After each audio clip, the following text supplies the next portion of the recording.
izin kepada suami nak keluar rumah menghadiri majlis ilmu. Apa hukumnya sekiranya suami tersebut mengizinkan tetapi dalam hati beliau sebenarnya tak izin?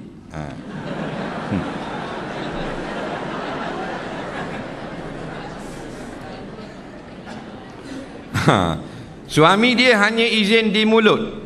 Isteri kata kalau hati dia tak izin, mulut saja izin, boleh keluar juga ke?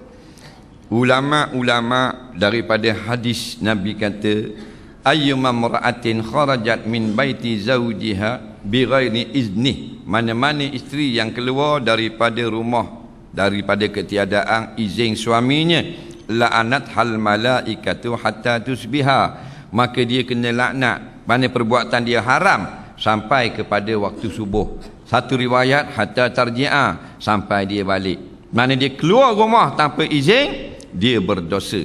Banyak mana ditulis dosa sampai dia balik semula ke rumah. Jadi ulama-ulama berkata izin pada hadis ini izin yang boleh didengar. Faham tak? Biasa didengar ni dengan mulut ke dengan hati? Dengan mulut. Nampak? Sebab tu mulut ni terjemah bagi hati. Sebab tu orang jawab nikah dengan mulut. Tok Imam kata, aku nikahkan akan dikau hai putih bin kelabu dengan biru binti hijau. Mas kahwinnya RM80 tunai. Mati laki-laki pun. Tok Imam kata, gua ni tak jawab dalam hati. Mesti jawab di mulut. Jadi yang dipakai pada untuk hukum sesama manusia hak mulut. Hak dalam hati tak tahu dia punya pasal. Bila mulut sudah kata boleh, boleh keluar.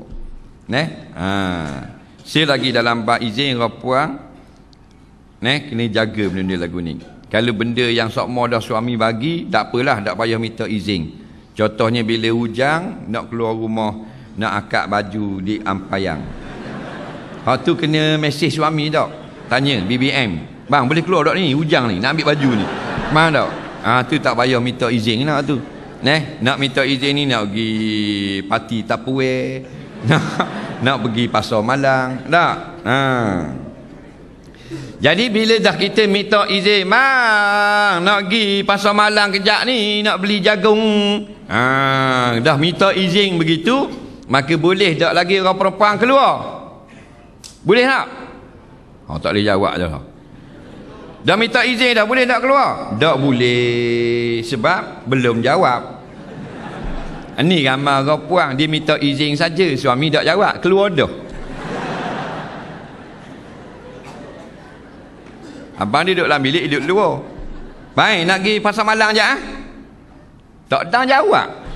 Tok laki pun bangun pakai luar tu beli apa balik 3. Mak mu mana? Gitu. Ni masalah. Biarlah suami tu kata boleh dulu, baru boleh keluar.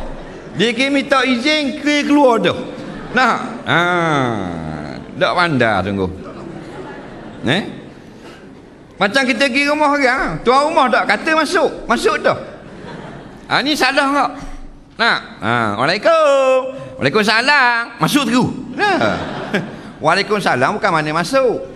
Waalaikumsalam maknanya juga salam sejahtera atas kamu. Bukan mana dan juga boleh masuklah. Kan gitu. Ramai orang yang bila tuan rumah kata jawab salam, dia terus masuk. Tak boleh. Mesti dia kena tanya, boleh masuk tak? Atau tuan rumah kata, masuklah. Apa boleh masuk? Tak faham gitu. Kena tanya dulu. Boleh masuk tak ni? Allah, awak cik Yah, siapa tanya benda boleh masuk ke tak? Takkan saya tak kenal awak. Tak boleh masuk. Tak boleh masuk lah. Ni pergi rumah orang baru salam masuk dah. Kena balik tuan rumah tak jawab salam. Waalaikumsalam. Bila tak jawab, dia buka pintu. Waalaikum. Tak ada. Pergi kat pintu bilik pula. Tak. Waalaikum. Buka pintu bilik terus. Kono rapat sangat. Tak boleh, haram. Tak ada kat dalam bilik. Bunyi dalam bilik air. Kawan tu duduk basuh. Buka bilik air. Buat benda Balik awal. Nampak? Pakai baju okey, tak pakai baju jeng. Lain ni musim Facebook.